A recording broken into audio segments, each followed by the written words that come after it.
Doktor, bir də deməli, sualıma da cavab verin. Çünki o qədər aslında suallarım var ki, sizə. Tutaq ki, məsələn, gün ərzində qidalandıq, yemək yedik.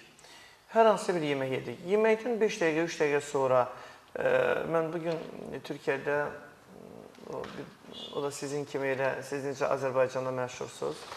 O doktor da Türkiyədə məşhurdur.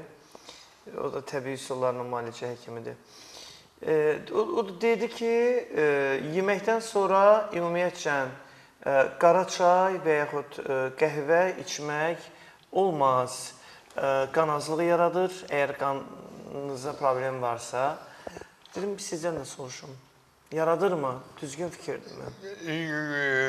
Həm düz fikirdir, həm də düz fikir deyil. Düz fikir də ona görə ki, söhbət qəhvədən getmir, qara çaydan getmir. Ümumiyyətlə, yeməkdən sonra maye içmək olmaz. Olmaz. Yeməyin içərisində maye içmək olmaz. Yarım saat gözləməz. Niyə? Sən bunun hamısını yeməklə bərabər salat yemək olmaz. Göyərti yemək olmaz. Çünki o yediyin nələr varsa, o mədə tursunu aparır da, yuyursan da, su qəbul edirsən, yuyursan. Sən bunun hamısını yeməkdən ən azı 10 dəqiqədən öncədən eləyirsən. 10 dəqiqə qalanda bir dilim limon sorursan. O bir dilim limon sənin mədə şirəni gətirir və elə bir körpə uşaq ananın südünü gözləyir. Həzm tam gedir. Necə, yeməkdən sonra, 10 dəqiqədən sonra çay içirsən? Yox, yeməkdən əvvəl.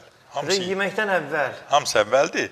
15-20 dəqiqə əvvəl yeyirsən, salatı yeyirsən, hamısını yeyirsən də. Bir dənə qalır xörəyin.